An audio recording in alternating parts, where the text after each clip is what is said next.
watching Talking Who.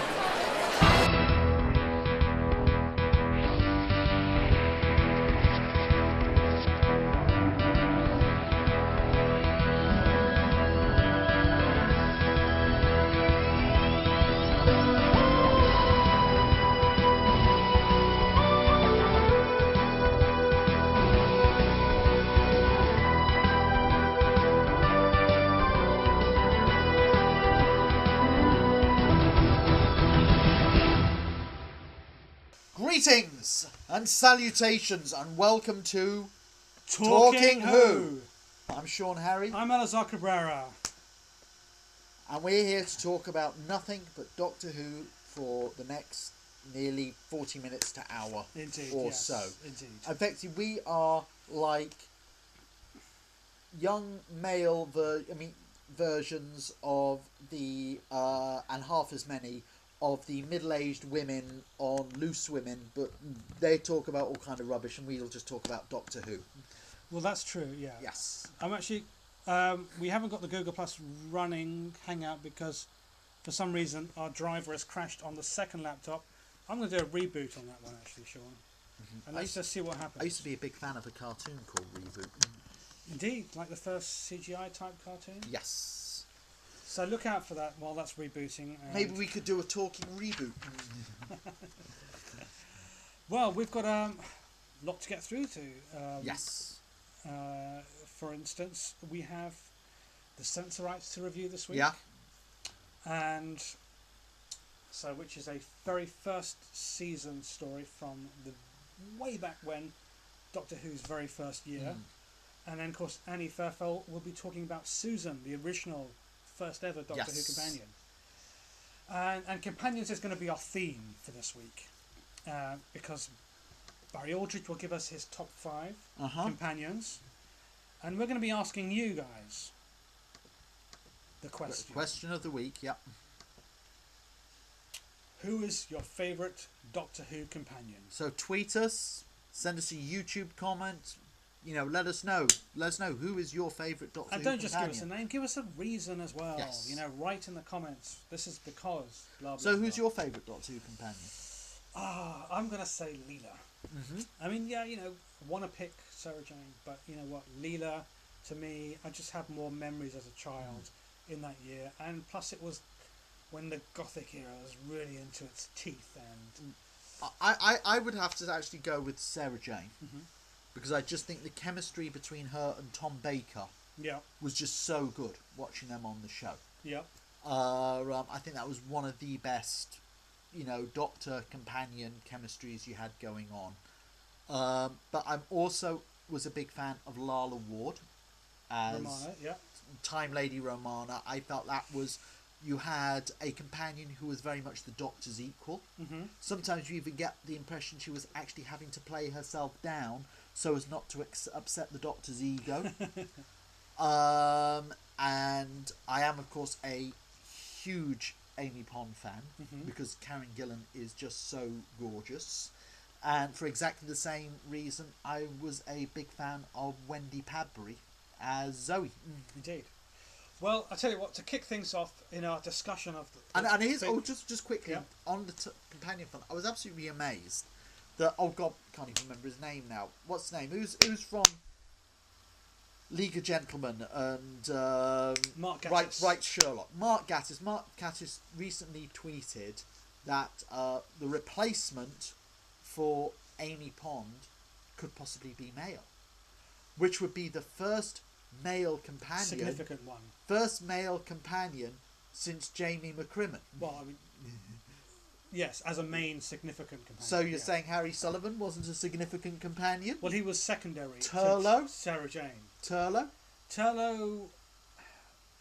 Well, no, because Tegan was the main. He had a whole episode. Fantastic Planet story. of Fire was purely Turlough. You had an arc in which basically Jamie McCrimmon was the lead companion. He became eventually out of length. Originally, when he joined, it was a bit like what happened with Nyssa. That they liked the actor and said, "Hey, do you want to Just stick carry on, around yeah." and carry on?" And for the first season, he really didn't have very much to do. It was mostly Polly and the sailor fella. So anyway, and Mr. Adric, yes. Chameleon, the most pointless companion they ever had. Poor old Mickey Smith.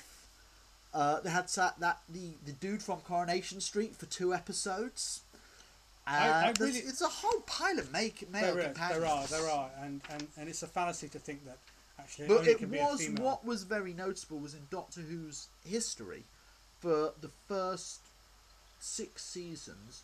It was very much the Doctor, a male companion, and a female companion. Yeah. So it was, you originally had Ian Chesterton, Stephen Taylor, Ben, Jamie McCrimmon. So there was always the Doctor with a male companion and a female companion. And I think very much what was in the Pertwee era, for the first season of the Pertwee era, very much Brigadier Lethbridge Stewart was like the male companion. But then it was kind of like as the Doctor went off on his adventures in the TARDIS, once the Time Lords released him, to start having other... that's when I think the whole thing of the male companion starts being phased out. Sure, yeah. Until Adric, of course. Yes. But anyway, let's hand over to Barry Aldridge with his top 5 to get our theme of the week going. So this is Barry's top 5 companions. Hello everyone, welcome to another Talking Who Top 5 from Barry Aldridge. Yes, I do know there was some audio problems though last week that people can only see me just chatting away and there was no sound in that. But don't worry though, hopefully though it will be up on their YouTube channel pretty soon though guys. But yeah, I did the top 5 Doctors though last week definitely. Well, I said Patrick Troughton was my favourite Doctor in that. So yeah, hopefully that will be up on YouTube anytime soon. Okay, so welcome to my second one, and this week I'm going to talk about top 5 favourite companions. Yes, this is a little bit more trickier because there's a lot of companions I really do like though. I have to say though, they were all really good though, my top 5. I absolutely like all of my top 5 companions though really, so there's some really, really good ones. So let's go for it anyway. At number 5, it is Zoe, played by Wendy Padbury. Yeah, I really like Zoe. She was a bit bossy in that, but quite funny though sometimes as well. She had a really, really good set of stories. I really liked her from beginning to end, and outsmarting the Doctor was actually quite funny, and being a brain box or something like that as well. I did like her first appearance in the surviving episodes of The Wheel in Space. I thought that was really, really cool, and I think she brought in some essence of the character as well. I heard she finished 2nd place, and it's sort of like back then sort of X Factor sort of thing and that, and the winner, her career never went anywhere, and Wendy Padbury's career went somewhere though for finish 2nd. So yeah, history repeated itself there guys. But yeah, I really do like her stories. I think I loved her out in all the stories that she appeared in, including like with the War Games and the Mind Robber. I thought they were really, really good. So yeah, Wendy Padbury as Zoe at number 5. Okay, at number 4, my 4th favourite companion of all time was Caroline John as Liz Shaw. I really liked the Liz Shaw character. She was kind of feisty, strong sort of character that. There was an equal though to the Doctor, which she had some really, really strong stories. She only had 1 season, which was a bit of a shame. I felt like she was a very, very good actress, and I thought I brought something a bit different than that. But like I say, she was very, very equal to the Doctor, which, well, Barry Letts and Terence Dix, well, they liked her as an actress, but they felt like it wasn't the way to go though, really. That's when they went with Katie Manning and Joe Grant and that. But yeah, she had some really, really good stories. I really liked her performances though in Inferno when she played the baddie. I thought she was really good. And also, yeah, I felt like she was on par in that. She demonstrated her acting ability really quite well. I thought she was very, very strong though in those stories indeed. So yeah, very, very cool. So yeah, Caroline John at number 4. At number 3, I'm going to give it to Karen Gillan as Amy Pond. Yeah, the highest of the new series companions. She's definitely my favourite in the new series companion. I think she's really excelled herself quite a bit. She was a bit of an unknown. I mean, I saw her in a couple of other clips of comedy programmes, including in the bikini though, really. Yeah, I mean, that's how Caroline John got the job of a companion though back in the early days. Is like she just took a photo of her in a bikini and showed it all round, and she got the job as Liz Shaw. But yeah. Oh, okay. But yeah, Karen Gillan, she's a very, very strong actress, definitely. She's definitely proven herself as Amy Pond. Someone who is strong and willing to fight against the Doctor when it comes down to it and try and be brave in the right scenarios. I think she's just really, really feisty as well. Very, very sexy looking as well. But to me, she just falls a little bit short on certain aspects of being one of those top companions though, really. And I just think she's still very, very good. At number 2, I'm going to give it to Jamie McCrimmon played by Fraser Hines. Now, I met Fraser Hines once, though, when I was at my job there at Tesco's, and he seems like a really, really lovely bloke in that. But I loved his companion of Jamie. I think Jamie was very, very resourceful, very, very helpful with the Doctor. And his combination with Patrick Troughton's Doctor was just brilliant, just to absolutely watch every single episode they're in together. You can tell, they really gelled together really well. And Jamie was very, very brave in a lot of scenarios. A bit dumb-witted, but however, though, he was willing to go head danger. I like that, though, in a companion, definitely. He was willing, though, to do certain things and push the extra mile and that. So I've got to give Fraser Hines real credit there. I loved all of his performances of all the stories I've seen him in that. Being helpful, though, with Deborah Watkins, Victoria, and then being a bit moany with Wendy Padley's Zoe, I thought he was really, really good. It showed a different change of how he felt about with companions and that he was very, very old school, look after the lady sort of thing, and that women need to be looked after and that, sort of thing. Because he was from Highlander time, so he did a really good job. So his character came from the past, which is very, very rare, though, for a Doctor Who companion. But he really gelled in quite well in that. I thought that was really, really cool. And some of the comedy, like I said, with Patrick Troughton was just funny, though, just to absolutely watch. Really, really cool. And so, finally, we go on to our number one. My number one favourite companion of all time passed away, though, in April 2011. A lot of people will know who she is. It is, in fact, Elizabeth Sladen, who played Sarah Jane. I think, she represented something that was very, very unique and cool. She had a real presence on the screen. She was very, very good on the acting front. Probably one of the best, though, companions to ever act, though, in Doctor Who. I think she was really cool. She had a lot of stories. She appeared with John Pertwee's final season and a couple of seasons with Tom Baker. She really gelled, though, with Tom Baker's Doctor brilliantly. They really gelled together really, really well. When you watch the documentaries as well, they really complement each other really well. And even on the screen, I thought it was marvellous in that. I loved the performances when, especially, with Ark in Space and with Terra the Zygon. And with John Pertwee's first year, she really just gelled in really well. She's suited to the role very, very quickly, which not a lot of actors can actually do. It just takes like a few stories and that. With Liz Sladen, one story, and then you think, she's just really good in that. She just presented something that was really, really quite cool to watch though on the screen. And that's my top 5 favourite companions of all time. Next week, I'll probably present to you my top 5 favourite villains of Doctor Who. Yep, and... thanks very much, though, for everyone watching. I hope the sound is a lot better, though, this week. They were just testing out some stuff. That. And I will be back, though, next week. There you go. Zoe. Zoe, Liz Shaw, Amy, Jamie, Sarah Jane. Sarah Jane, number 1. But what I see there, a trend is going for the more kind of like the intelligent companions. Indeed. But not Adric.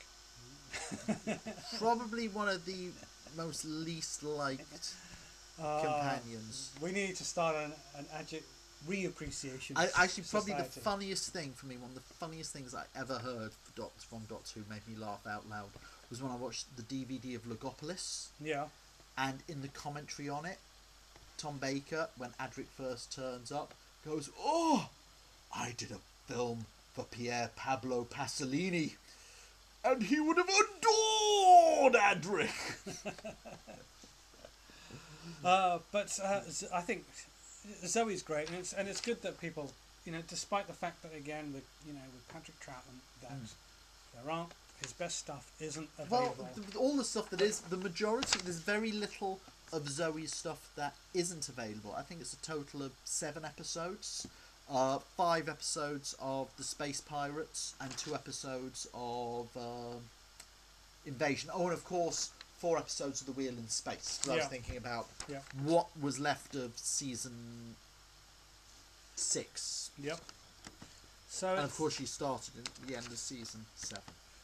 And of course, you've got great stories like The Invasion. Actually, Zoe was the first companion not to face the Daleks. Ah, really? Yes, of course, indeed. There you go. So let's try a little quiz for you, Sean. A quiz. But you're going to have to use the headphones so we don't get feedback. So hopefully all you guys at home can hear this. So you guys at home should be able to. Are these Siberius headphones? So it's guess the sound effect. Starting with sound effect number 1.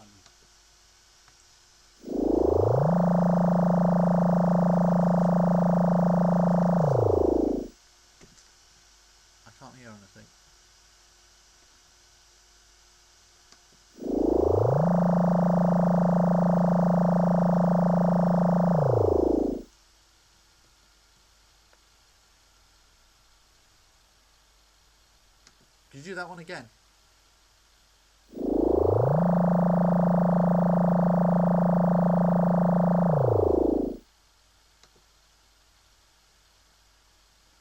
That sounds like a door from something that Tom Baker here. I don't know why it makes me think either Ark in Space or Genesis of the Daleks. It's a TARDIS. This TARDIS door. Yeah. Oh, is it the TARDIS? TARDIS door. Yeah. Not just a door. Okay. Sound number 2.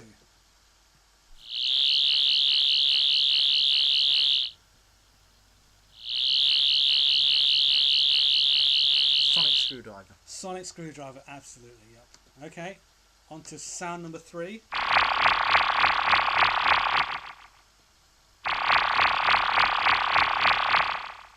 Oh, that's a Dalek exterminating somebody. Yep. Dalek gun. Yeah. Sound number 4.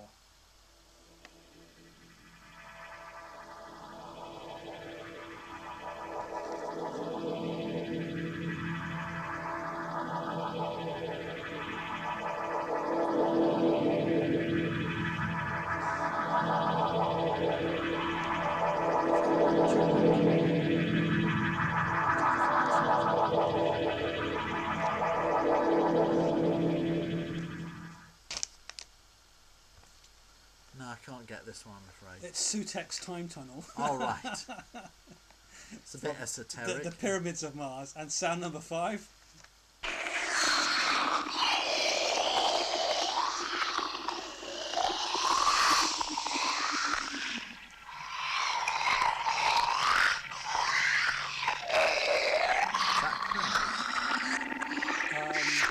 No, it's not.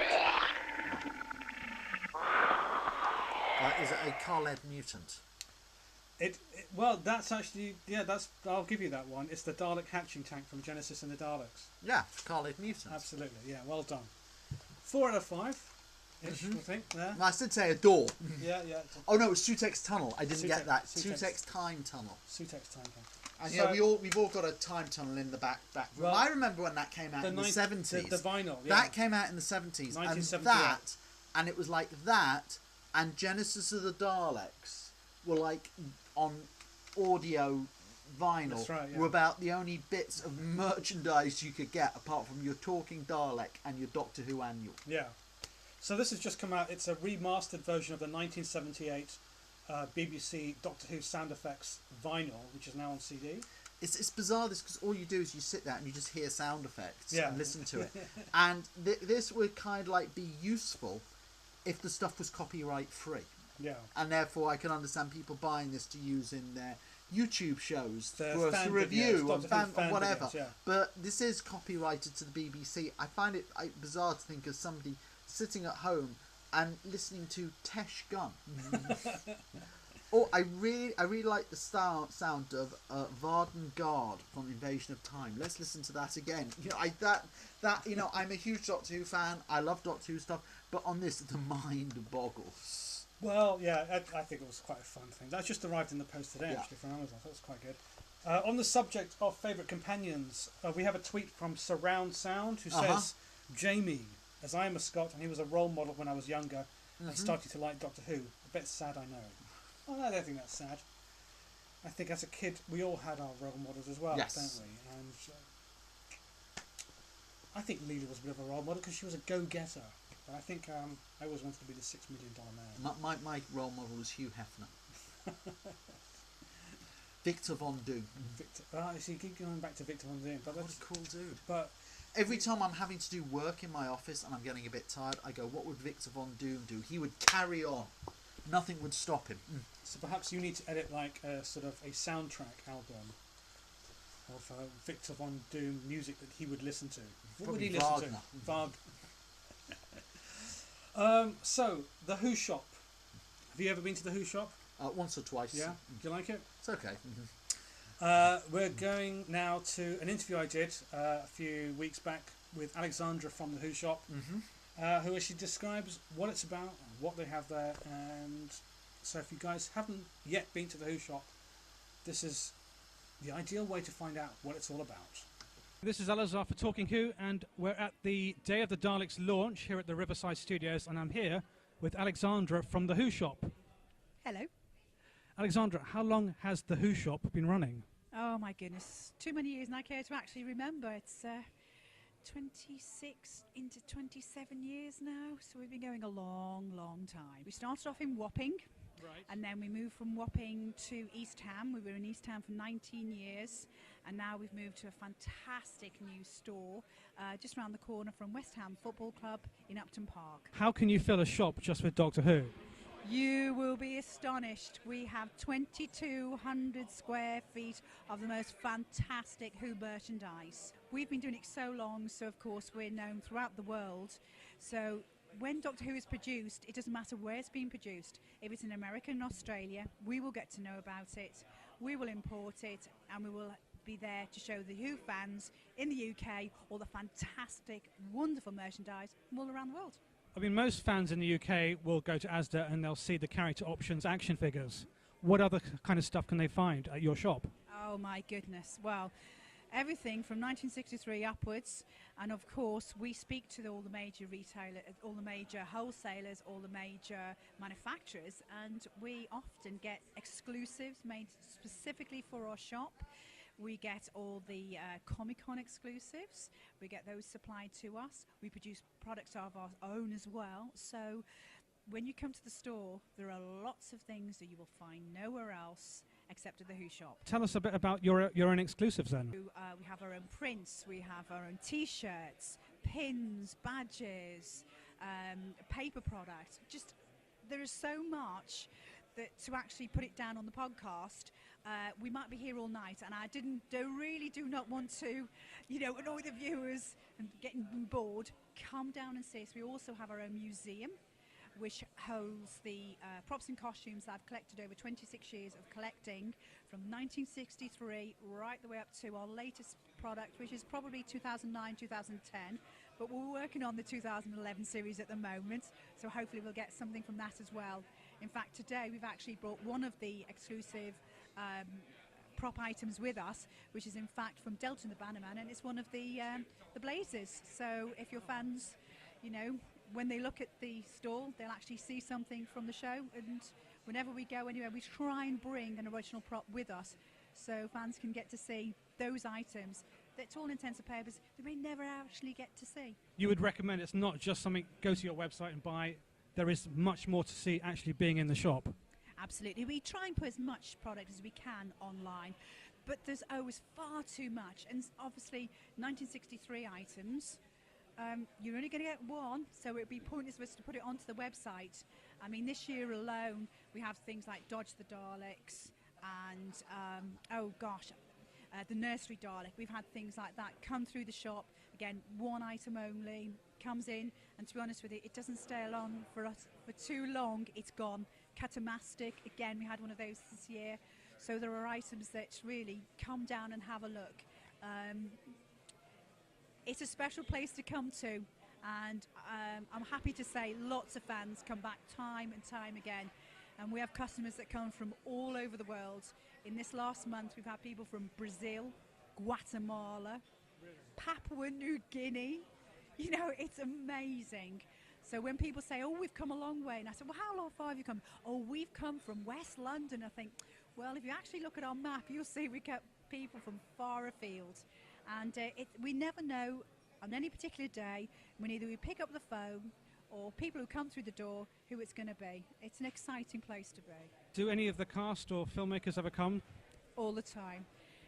We have a signature table that we keep in the museum that was actually created by Sylvester when he came for a signing, and he made a mess on the tabletop, and he said, oh, I better sign this. And I thought, that's a good idea. So we've had people come, Tom, and obviously the lovely John Pertwee, who we so miss, and of course Elizabeth and Nick, David Morrissey from the new series. We have classic actors come in, new series actors. We have them all. And I'm happy to say that they enjoyed themselves. John Barrowman was just a hoot when he came, entertained everybody. It's great, it's better than working for a living. Well, thank you very much. If you just let us know what the website is. Indeed. You go to www.thewhoshop.com and you'll find all the stuff there. You've got our email address there. You can come and see us. Anyway, we'll make you feel very welcome. Thank you, Alexandra, from the world famous Who shop. There we go. So- Who's shop? So that what kind of merchandise? What's you'll be in your favourite piece of Doctor Who merchandise? Oh wow. Okay. I do think Character Options do a great range right now. I have to say, my parents must be breathing a deep sigh of relief that wasn't released when I was a kid. If they were around when I was a kid, My I mean, kids, oh my my parents God. would be. But then I used to be also- so frustrated as a kid. They weren't Doctor Who. I had the Palatoy kind of like, but I was so frustrated. There wasn't a line like the Star Wars action figures. Yeah, sure. So I would have killed for that as a kid. I had a Dalek which was about this size as a Mm-hmm. kid. And I can't remember what the make of it was. Was that the but I think- talking one? Did I you think press it a was button on its head? I don't think so, and- but it was. Right. I think it was a black Dalek.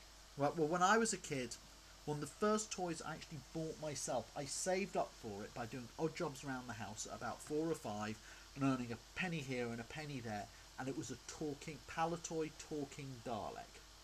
And you press it on the head, little button on the head, and it had one of 4 phrases, the Dalek phrases that it would come out. And Was it a movie Dalek or a series Dalek? it was a series Dalek, and there was 2 of them, and I bought the grey one, and then for that Christmas my parents got me the red one to go with it. Unfortunately, I have lost both their arms, because the arms and the eyes came off, and Well, I've lost those, but I actually still have the talking Daleks themselves Well, back at home. It's the arms and the eyes that make me really paranoid about the Character Options one, because they're so breakable. Yeah. You know, and you just want to think, oh my God. But you know, back then I played with those toys. Well, that's so- the thing, we did. I actually can't imagine what it would have been like for our parents if the kind of stuff that we have nowadays with Lego had existed back then, because it would just been like a complete dream world. Well, mean, again, you know, that's another thing I look at. I we have just to had admit, basic I have Lego to admit, sets. I don't know what the name of it, the people who do their version of it, but I was a bit disappointed that whether they weren't interested or whatever, but that Lego did not get the Doctor Who license. Yes, I find it really strange. Because Well, they may it's not have just- been interested, and you all- know, but Character Options went and just did their own version. but because when I go into a store and I see what Lego are doing with Star Wars, Harry Potter, they've got the Pirates of the Caribbean license, and they're coming out later this year with Lord of the Rings, Avengers, and DC Universe sets. I mean, as I guess well. perhaps Lego think that perhaps Doctor Who isn't big enough internationally for it. Well, I don't know. It very much depends. I mean, internationally, you know, Doctor Who is probably one of the most sold around the world products. How big it is internationally, it's doing a lot better in the States than it used to. It's still only getting, what, 1 million or so viewers in America. Huge in Canada, huge in Australia, New Zealand. Hasn't really, from what I understand, and people could correct me on this, it hasn't really taken off in Europe. No, I think in Germany, for instance, I think it got cancelled after Yes. the first season. I think they've only just started showing them again. Whereas Torchwood is very big. I work into my convention work that I do. I do a lot with work with the German convention, FedCon, Yeah. and they are not interested in Doctor Who guests because they say nobody's interested in Doctor Who in Germany, but they're interested in Torchwood guests because they say Torchwood's massive over there. Yeah. That's very strange. Very strange. And I reckon it's all the bondage and, you know, kinky sex and stuff like that. I think it appeals to the German sensibilities. And all those German men secretly fancy Captain Jack. Yes, the good old Captain Jack. Do you think we'll see him again? I would be astonished if we didn't. Yeah. The thing is, he's very much a Russell T Davies kind of creation. I found it very funny that last year at first, and John Sim did exactly the same, where John Barrowman was like, oh no, I'm David Tennant is my Doctor, and blah blah blah. And a few months ago, he completely retracted that statement, said he'd love to do a Matt Smith story, and the 50th anniversary is coming up, and John Sims said virtually the same thing when somebody asked him about coming back as the Master. He turned and said, I am David Tennant's Master, and they've got to recast it, and he's now taken back that statement and says, I want to come back. I think that kind of leads credence to the sort of rumour that the Russell T Davies crew era people did not think that Stephen Moffat and his crew could make a hit show, and that actually it was I just don't see completely why bombed. not. I have no idea. You know, Doctor Who went for 26 years with the crew working on it changing on average every 3 to 4, 5 years, and by and large there was never really any hiccups. I know John Nathan Turner gets a lot of flack from the fans, but if you look at the first 3 to 4 years of his work, his final season on Tom Baker, his 3 years on Peter Davison, that was pretty good. He then had a ropey period, but I think that was when they got Andrew Cartmel on for the Sylvester McCoy years. Suddenly it had a boost, and I think new talent, new writers, new producers can bring fresh ideas. I think one of the reasons why Star Trek started out this huge franchise with Star Trek The Next Generation, and by the time it got to Enterprise people were sick of it, was because they had the same producers and the same writers working on the show, and they were just and you could really feel it. It wasn't until they added Manny Koto into the third season of Enterprise, suddenly you got new ideas, and by then it was unfortunately too late. I do think Russell T Davies did a great job of revamping Who for a new generation, and he did something very tricky.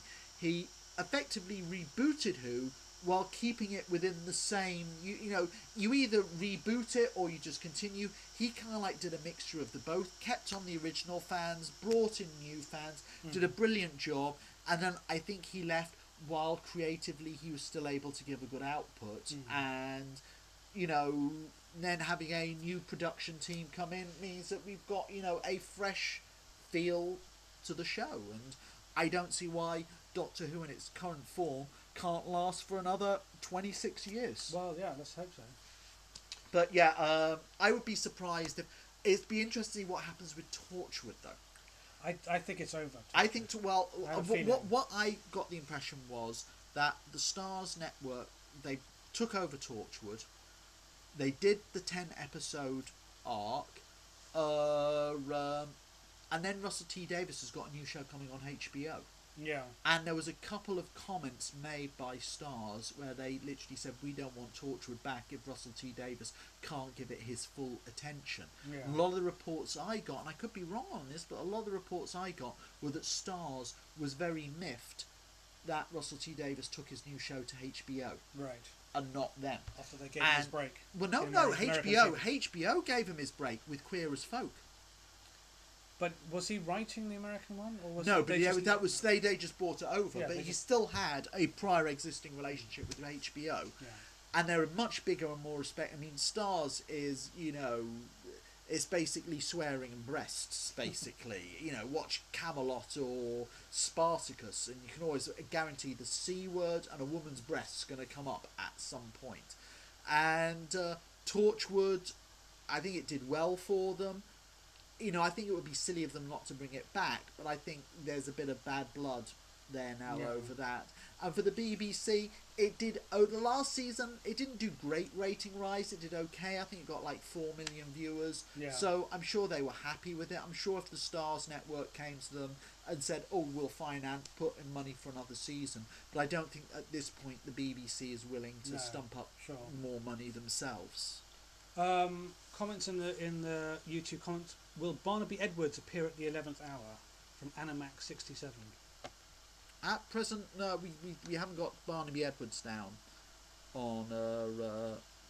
And Doc and K9 says, I've sent an email about a month ago, and I was wondering if there's any chance I could get a reply about the 11th hour. Well, unfortunately, give me a call. Yeah, there is a phone number you can call on the Star Fury website, so have a check on that, because obviously we can't identify who you are as Doc and K9 specifically. But give me the phone numbers. If I haven't answered your email, it could be that I haven't received it. Stuff does go in. That's one of the big problems with email that you find, especially when you're emailing somebody for the first time.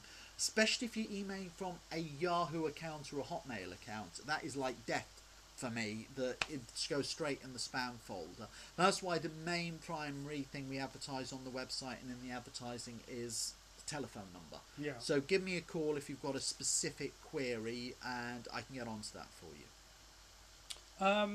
Now there was a story this week. Sophie Aldridge. Yeah. Had found out that if Sarah Jane had continued, Elizabeth Sladen hadn't died Yes. and Sarah Jane was going to continue as a series, They would have brought Sophie in for an episode or two. Ace was actually on the cards to be brought back. I could totally see that because, well, firstly, they'd already had Joe Grant turn up. Sophie Aldridge, probably one of the most popular companions, hugely popular with the fans. And also, Sophie, although it's not acting per se, she moved on to presenting children's television. So she's still a lot of the other companions gave up acting. You know, Janet Fielding's now an agent. Yeah. Sarah Sutton's a mum. So Sophie Aldridge would have been perfect because she still kept her hand in television work. She's still doing that, and I think the fans would have got a real kick out of it. I think so too. Yeah, absolutely. I'm actually very surprised. I mean, we discussed this earlier. Sarah Jane Adventures got very good ratings on CBBC, very popular with the kids, and I'm surprised that BBC hasn't tried to do something else on CBBC along those kinds of... And I think we discussed it before, that Ashley Ace would be the perfect character to She would be a very good one, but I think the problem is she hasn't appeared on New Doctor Who. And what I wouldn't be surprised if they did, although actually I'm surprised they actually haven't done it already, is if you introduce, a bit like they did with Captain Jack Harkness. You know you're going to do this show, so what you do is you create this character. They turn up for 2 or 3 episodes on Doctor Who, are introduced on that, and then because Captain Jack, Russell T Davies created him years before he worked up, because originally it was when the X-Files started. Right. The BBC pitched to the BBC an X-Files rip-off to be called Excalibur. Yes, that's right. And which was basically Torchwood. And when he did Doctor Who, he repitched them that, and they were like, well, if Doctor Who succeeds, fine. And he introduced specifically the character of Captain Jack into Doctor Who so he could spin off. It was a bit of cheating, I feel, going on there, but... Okay. Well, keep writing in the comments, in the YouTube comments, favourite companions. We're still interested in that. So we're going to move on now to... This basically latest bit of what is my favourite piece of merchandise is the 2 Entertain videos, DVDs. Because what better piece of merchandise is there than the episodes themselves? And what we're getting on DVD from 2 Entertain is classic Doctor Who episodes restored to the absolute highest quality to try and get them as they were, sometimes even better quality than they were broadcast. Very few shows. I can think of classic Star Trek and The Next Generation, but as recently Space 1999, but very, very few shows get the kind of treatment classic Doctor Who's been getting, where they're getting... I mean, some TV shows, you buy the DVDs of it, and the quality's terrible. Yes. You know, because they've done no remastering on it, and Doctor Who, and what we've got here, out now, at the moment, in your DVD stores, the Sensorites. The classic William Hartnell story from the first season, and actually featuring the Sensorites were actually a monster. Well, they weren't a monster, an alien race, which they based the Ood on in New Doctor Who. Indeed. So let's, should we just show the trailer? Sure, yes.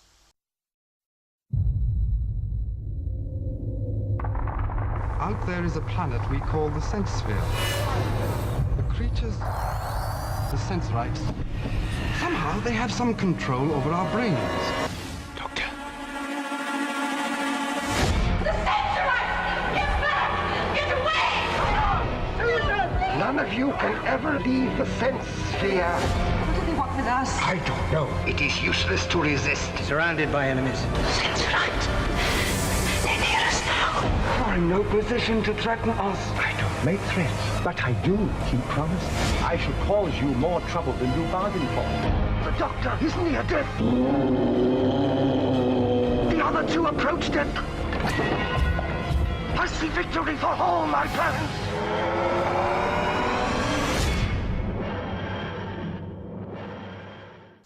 There you go, some real classic vintage Doctor Who. And of course, very interesting because obviously that first season other than of course the Daleks is kind of known really as being the historical story season. And well, you had the Daleks, you had the Keys to Marinus, and you had the Sensorites. And they were like the three science fiction stories. The Daleks and the Keys to Marinus are kind of like more mainstream. This one, I kind of feel it's very much in the Dan Dare kind of territory where, it's lots of stiff upper lip Englishmen, where space pilots are more like RAF pilots and... Yeah, they have the very sort of international rescue uniforms, don't yes. you? With their proud rocket ships. ships. All the way they talk and, and then you got the Sensorites themselves who all look identical. Yeah. So their leader wears a sash, so you can identify him. Somebody just steals the sash off him, and you don't know if it's him. For me, this is one of those stories that it's a six-parter, and it does creak along, and you've got to put it in the context of when it was made. But I think it's and a lot of the classic stuff hasn't. But I think this for me is one that's aged very poorly. So I'd say if somebody's watching new Doctor Who, if they're a Matt Smith, David Tennant fan, stay clear of this. Go get, if you want to introduce yourself to classic Doctor Who, go get the Talons of Weng Chiang or Day of the Daleks or something like that, which is up there with what's been. But I just feel you've got to be a hardcore classic Doctor Who fan to be able to get through this one. It's 6 episodes. It does drag. It is quite long. But they're almost trying to do too much. It starts off fantastic. That first episode, I think, is brilliant because it is actually quite spooky. They arrive on this, they land on the spaceship. It's a 28th century, so it's a futuristic story. The crew are in some sort of coma, even though they're at their stations, and they get revived. And it turns out that the crew are being attacked psychically by the Sensorites. Yes. And so there is this sort of creepiness about it. This reminds me of when we had Jeremy Bentham, and he actually said something I'd never really thought about, and it's something that is missing from new Doctor Who, is because in classic Doctor Who these stories were split up into multi-part stories, and because they were short episodes, about 25 minutes long, you'd always have the very first episode would be like this mystery, which would very much be focused very much on the Doctor and his companions in this new environment. Yeah. And very much you'd have I think leisurely pace is the wrong word, but they could take their time in creating atmosphere, introducing you to this world, introducing you to this situation through the Doctor and his companions' eyes. And unfortunately now you don't.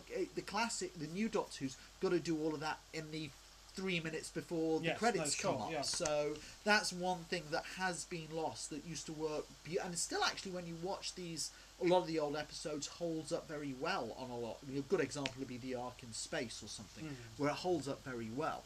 And so from that point of the story, the Sensorites appear, and then they start learning about them.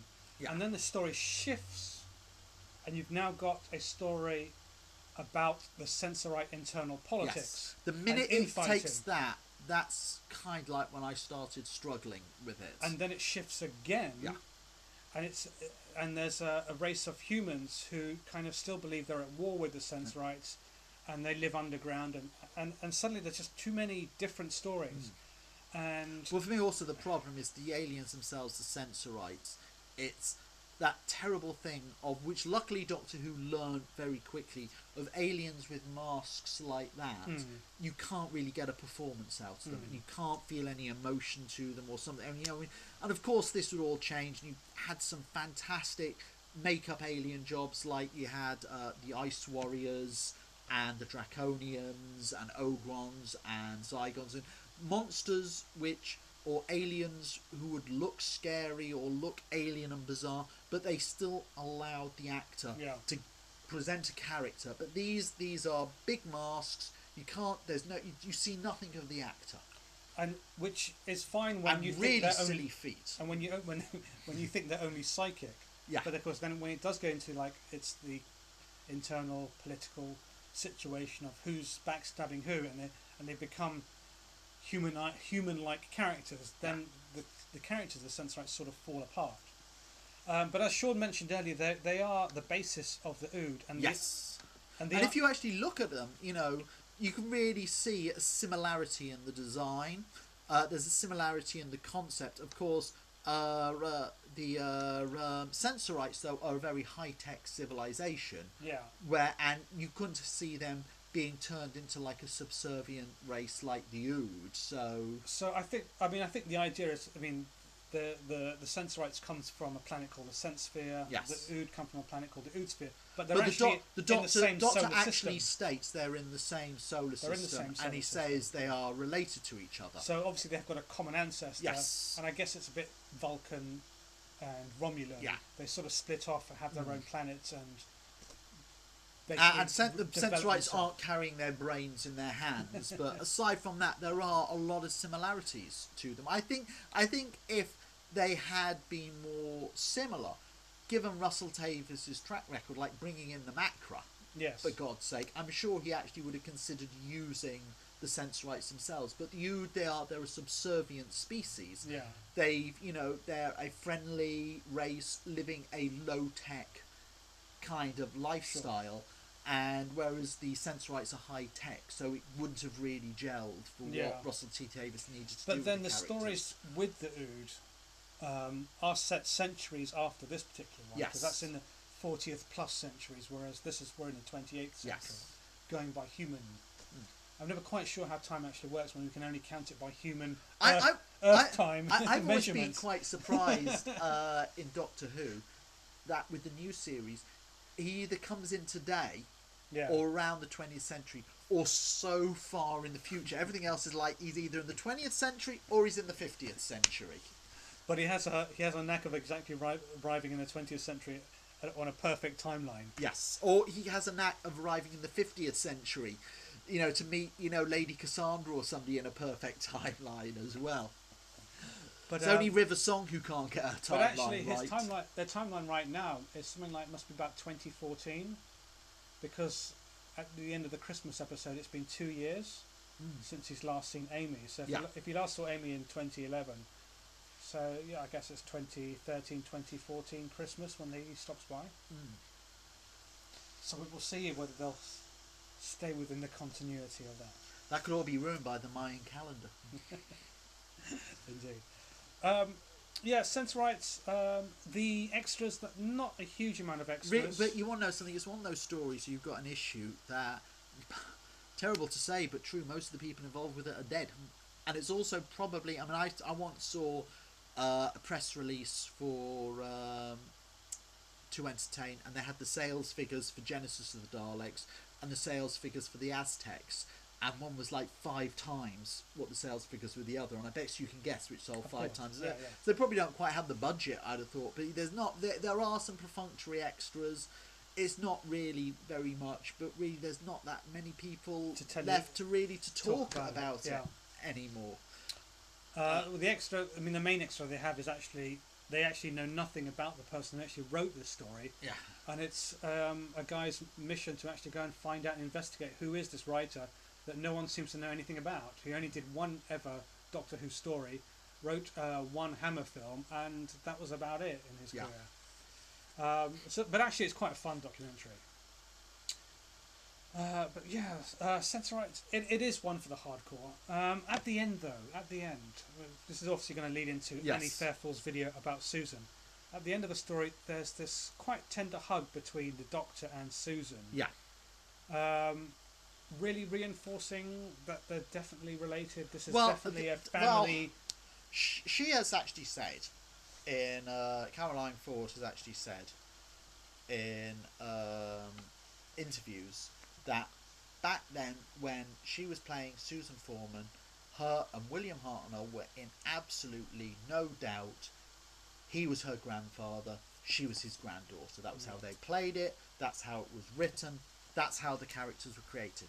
They were aliens, but they were grandfather and granddaughter. Of course, at that point, there was nothing about the producers, creators, knew nothing about regenerations. They were going to be aliens. I don't know if it had been decided he was a Time Lord or something, or whether that was decided much later on. And in my own mind, there is no doubt in my mind that Susan Foreman is his granddaughter. There is actually a reference. Even David Tennant makes a comment at one point, I was a father once. A lot of fans were actually saying in David Tennant's last story there was a mysterious time lady who, and there seems to, and Russell T Davies said he made it deliberately vague. And what I found is, depending on how old you are, I found that fans of New Doctor Who have gone, that's his mother. Yeah. I found fans my age, or around my age, go, it's Romana.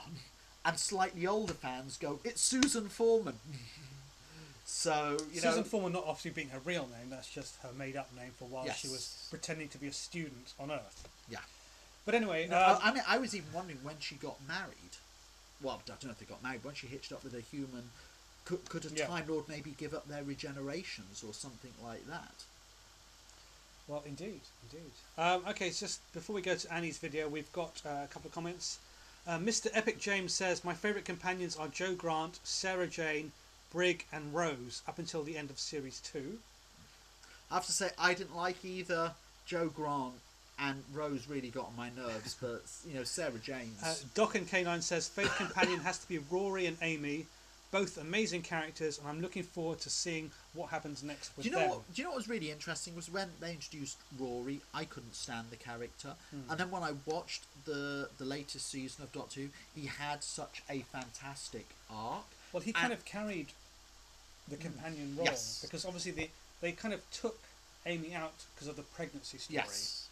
And he became the companion. But, I felt he really... And it actually also reminded me a lot of when Catherine Tate was... And actually, I'm going to throw it out for Catherine Tate as Donna Noble.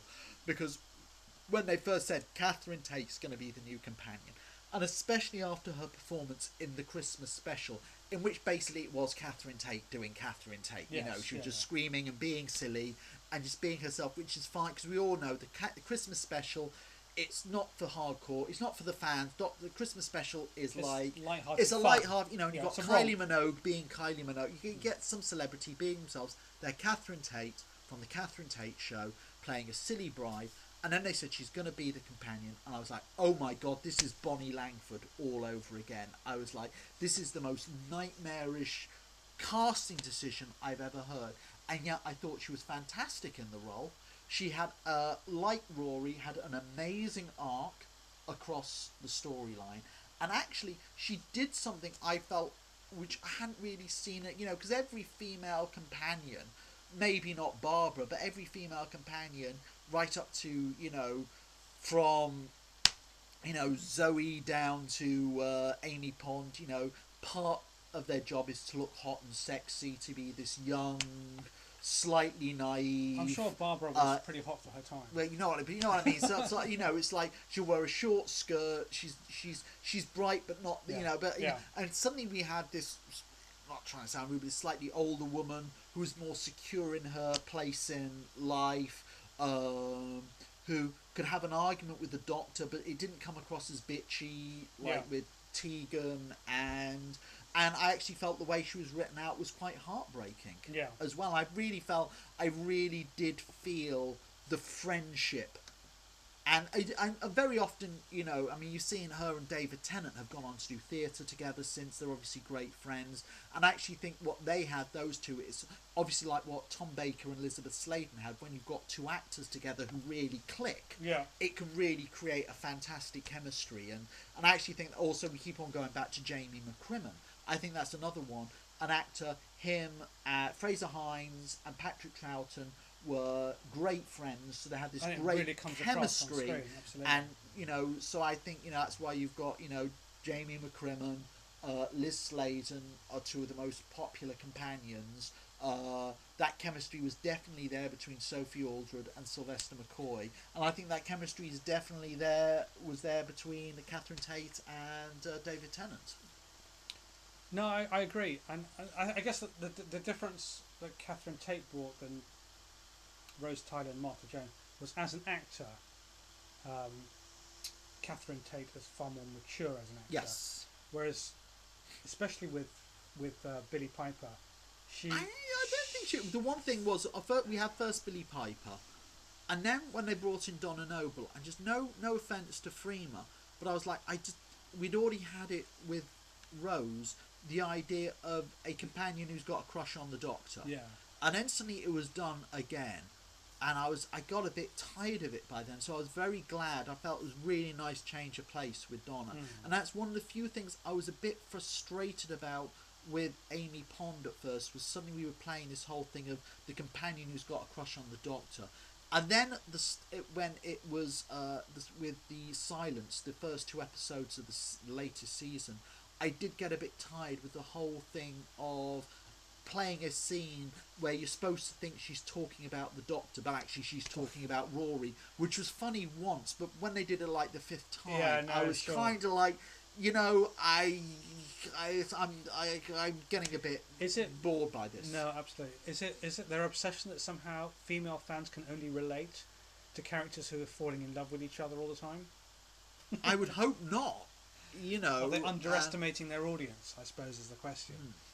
But anyway, let's going back to Susan, because obviously she was the subject of the Sensorites episode. She was the first companion. The very first companion. Annie Fairfoul discusses Susan in a very special Made for Talking Who segment. Hi, Annie Fairfoul here to ramble on a bit about the Doctor's very first companion, his granddaughter Susan. First, the evolution of Susan as a character.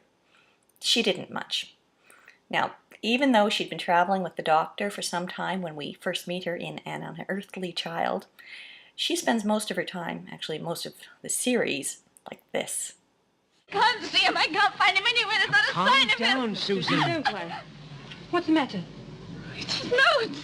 He'll never leave his notebook. It's too important to him. It's got the key codes of all the machines and the ships. It's got notes of everywhere we've been to. Something terrible happened to him. I know that. We must find him. Susan, we'll find him. I promise you. He can't.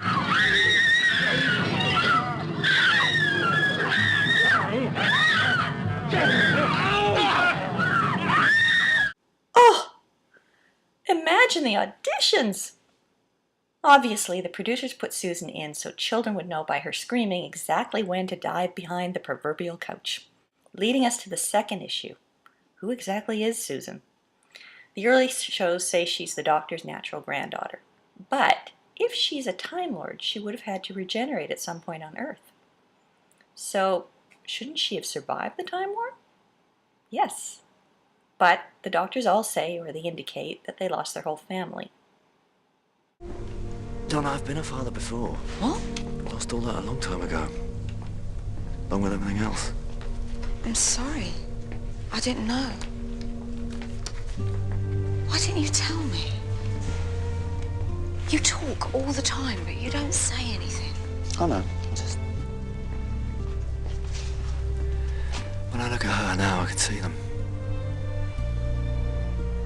The hole they left, all the pain that filled it. Just don't know if I can face that every day. It won't stay like that. She'll help you. We both will.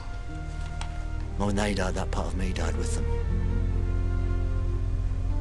It'll never come back, not now. Oh, so sad. But I have a theory, which I have to give Russell T Davies a little bit of credit for. Thank you, Russell. I think that the Doctor's daughter's daughter is Susan. She was born to Jenny. Somehow they found their way to the TARDIS and the first Doctor. Then Jenny left her with him. Now, here's something to remember. Jenny couldn't regenerate. Her heart's just started up again when she died.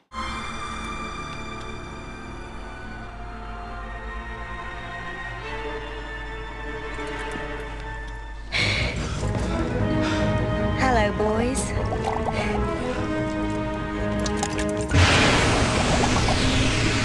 The shuttle. Jenny, what are you doing? Come back. Sorry, can't stop. What are you going to do? Tell my dad. Where are you going? Oh, I've got the whole universe. Planets to save, civilizations to rescue, creatures to defeat. And an awful lot of running to do. Now, I'm betting that Susan, as half of a partial Time Lord, wouldn't even have had that ability. So, let's just leave her on Earth with a husband, kids, and a human lifespan, maybe a dog, and call it a day on the problem with Susan. Annie Fairfoul, out. Well, there you go. That's Annie's theory.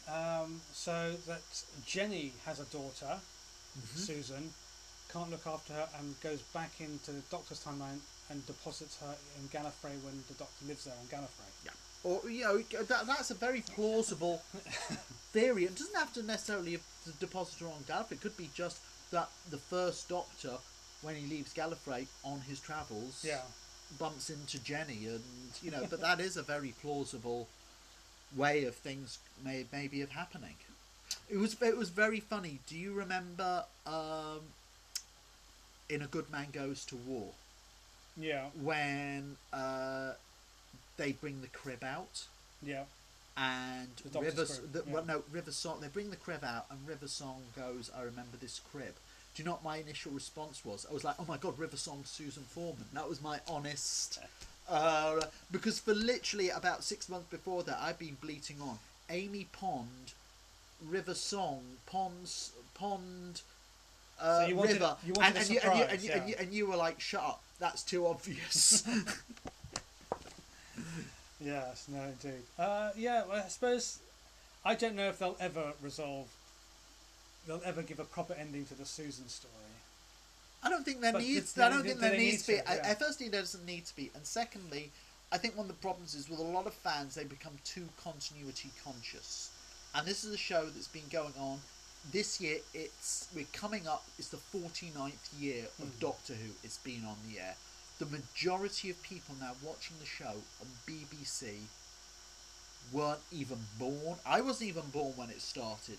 And when you consider that, a high-selling classic Doctor Who DVD is 50,000 units. Yeah. At the absolute most, you're probably maybe talking 500,000 to 1 million viewers out of the 8 to 10 million viewers watching Doctor Who at the moment will have seen those classic episodes. Sure, yeah. So I think what you've got to do in New Doctor Who is very much, and Russell T Davies was an absolute master at it, of bringing in characters, but doing classic characters, but doing it in a way that new viewers didn't feel like they were missing out on something, which was something which I felt very, very caused a lot of damage in the John Nathan Turner period, that they were bringing back the Cybermen, they were bringing back classic monsters, but then there would be all this reference to, like, you watch Attack of the Cybermen, and if you've seen Tomb of the Cybermen or you've read the books, that was the thing, it didn't even exist at that point, and there's all references to it. And if you're not aware of that original story, you get very confused. You think, did I miss an episode here? Did I miss a scene? You feel like you're lost. Whereas Russell T Davies very beautifully brought back the Cybermen, brought back the Daleks, brought back the Master. They brought back the Silurians. Stephen Moffat brought them back. And they did them in a way which it did not harm original continuity. So fans of the original could follow it, but it was also done in a way that if you hadn't seen the original stuff, you weren't going to feel like you'd missed anything out. But my particular feeling is that while Russell T Davies started it again and was interested in a completely new audience, as the series goes on and progresses, I think this new audience are going to feel a bit left out, that they don't get to enjoy any of the mythology and the history of the Doctor with Gallifrey and characters like Susan. They do get a lot of. There is a lot of history in the show that it's building up, and characters turning up, and mythology within it. I think they've done a very good job on a lot of that stuff. And you might say people are missing out when it gets too continuity heavy, but look at what happened to the show in the 80s. I think that's one of the reasons why it lost a lot of viewers, was because viewers were watching it and they were going, what the hell are they going on about? They got very confused by it. Yeah. I'm very much looking at there is apparently they've hinted that a classic 60s monster will be returning in the new season. I would assume it would be because the Ice Warriors are the last major monster or adversary of the Doctor that hasn't been brought back, and they were quite specific. It was a 60s one, and I tried to think of what else. Maybe could be maybe the Great Intelligence. Yeah. But aside from the Great Intelligence and really the Ice Warriors, I can't think what else would work. You could have the Dominators do a whole new spin on the Dominators, how they got their name. they tried to hire Amy Pond in her policewoman uniform. Leather right. Quarks. Well, I think we should. Yeah, well, we're gonna wrap up pretty soon. But, yeah, we're gonna.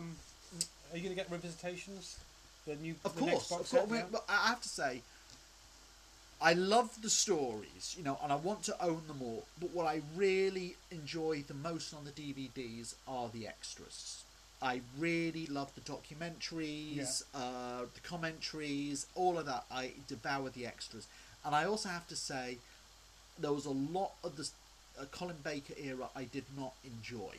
And I have still not sat down and watched Trial of a Time Lord or Time Lash or Sylvester McCoy's first story, Time and the Rani. But I've watched all the extras on them. I just couldn't bring myself to rewatch the episodes.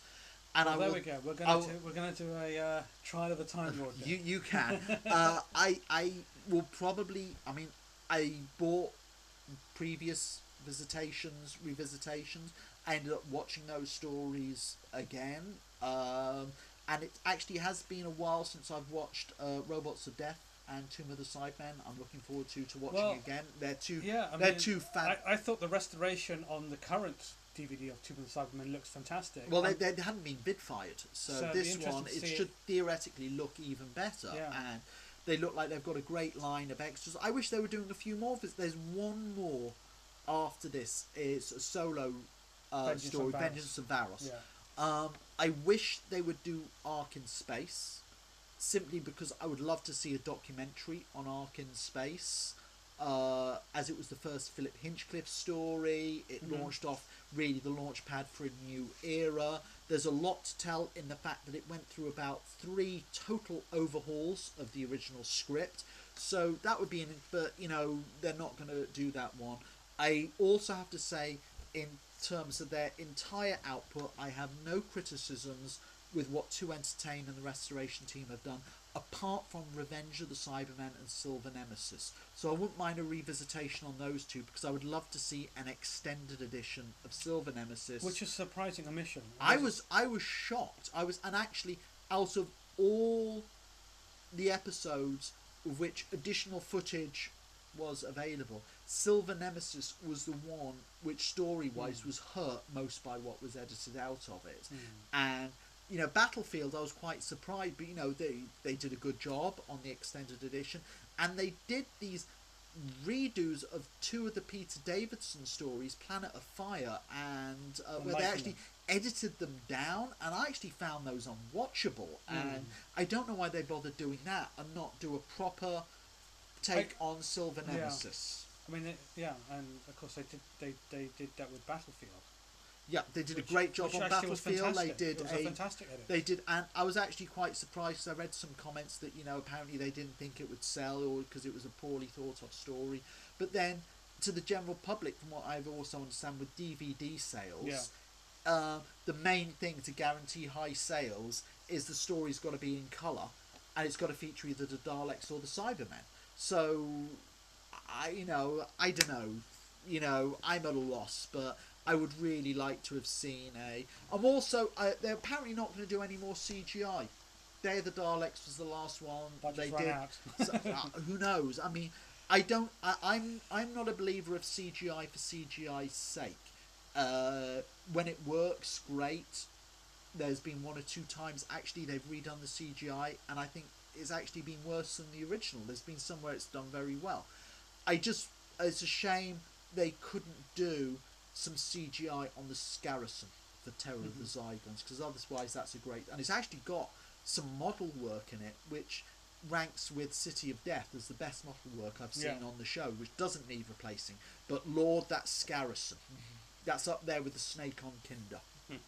Do you think we might, Stephen Moffat stories, do you think we may see the Mara back, talking of Kinder? Because Stephen Moffat has regularly stated that Kinder and Snake Dance were his favourite stories, and it's an easy one to bring back. It's so easy. It's a very easy one. I don't think you really need an explanation to bringing them back. and you could put them really within any environment. And in fact, you can actually create another mythology around this creature. Yes, and because although the Doctor encountered them on the planet that Kinder took place on, I don't think the planet was ever given a name, was it? True. But took place on that planet. The actual idea of the Kinder themselves, the Mara itself, that lives in the dark places of the mind. So it could, so the Mara could attack on any world or place. You know, you could have, you know, the Mara trying to break through to our world. So I think that would be one that would work really well to bring back. Indeed. And then other DVDs looking forward to very quick. I've got also Face of Evil, which is actually the last of the Philip Hinchcliffe stories, and the last, very odd, the last Leela DVD to be released is actually her first story. That's a fantastic, and it's one of those stories which I was saying about the android invasion the other week. Face of Evil is definitely one of those stories that is a damn good story. But because it was in a season wedged between classics, it took place between The Deadly Assassin and Robots of Death and Talons of Wang Chan. It kind of gets overlooked. Mm-hmm. And yeah, I actually think The Face of Evil and The Mask of Mandragora, if they'd been in any other season, they would have been absolute classics. But because they were in that season, they kind of like get forgotten a bit, which is so I'm looking forward to. And of course, we've got the demons. The demons. And we'll actually the restoration team has reapproached their colour restoration work on that one over what they did when it was released on video. So because the Silurians and Terror of the Autons look fantastic compared to their video releases. So I'm very excited to see how the demons. I haven't heard anything about what they're releasing beyond April though. They've got the Ace box set, which is Dragonfire and Happiness Patrol. Yeah, but they haven't said when it's going to be released. Said when it's going to be, no. There's also the Reign of Terror, with 2 episodes restored through animation. What I think that's about all I've heard of. You know, they were always tweeting. I think at this point though, they haven't given a date yet for Greatest Show of the Galaxy. Well, either. At this point, the rumor is Greatest Show in the Galaxy would be the last story released of this year. No, the last story DVD released. Because Greatest Show in the Galaxy, the name you know. But that is scheduled for this year. Oh, is it scheduled? Yeah, for it this is scheduled for this. That year. was the rumor among fans. Yeah. But from what my understanding is, I think it's going to be by mid next year they'll have released everything. So from what I understand is at this point, every story is being worked on to some extent. And the question is, what will they do once they're all out? Will the BBC go, right, they're all out, that's it? Or will they try and find some new way to sell them to us? And if they do find some new way to sell them to us, what would they do to entice us to rebuy these? I mean, indeed. All they could do is, Spearhead we've discussed could do Blu-ray. But Spearhead is the only one you could release on Blu. The only point of releasing it on Blu-ray is because of the extra space. Yeah. That because of a DVD can hold up to 8 megabytes of information. Blu-ray holds 50 megabytes. It holds 5 times, just over 5 times as much information.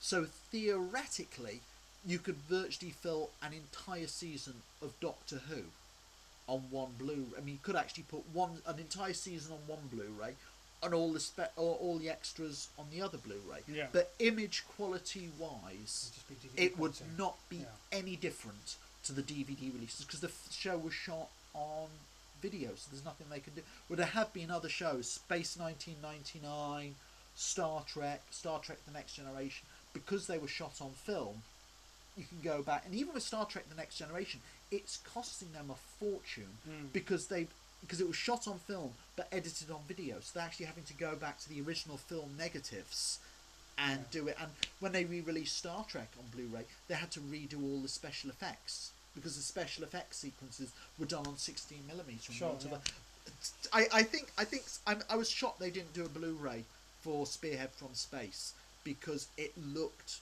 like a movie. Amazing. Yeah. It looked, and I thought it was like watching a Hammer horror or an Amicus film. It actually looked. It could quite, and it was a shame after doing that, they didn't carry on doing the Pertwee era like that. It would have given a whole different feel to it. It certainly would, yeah. Anyway, guys. Okay, thanks a lot for joining us this week. I assume we'll be looking probably at the next. We'll have to discuss what we're going to talk about. The next one. Next one. Might be And when looking at it'll the be. Visitations box set or something like that. Sorry, the Google Plus Hangout didn't. For some reason, Google just won't let us log in. Look, if you want to hang out, hang out with us for real. 11th hour, June 15th, 16th, and 17th. Check out starfury.co.uk. Indeed, absolutely. And we'll see you next time. Stay tuned to our Twitter for dates of our next show. And otherwise, for those who watch those video guys, we'll see you next week. And for those who watch Talking Who, we'll see you in a few weeks. Bye-bye.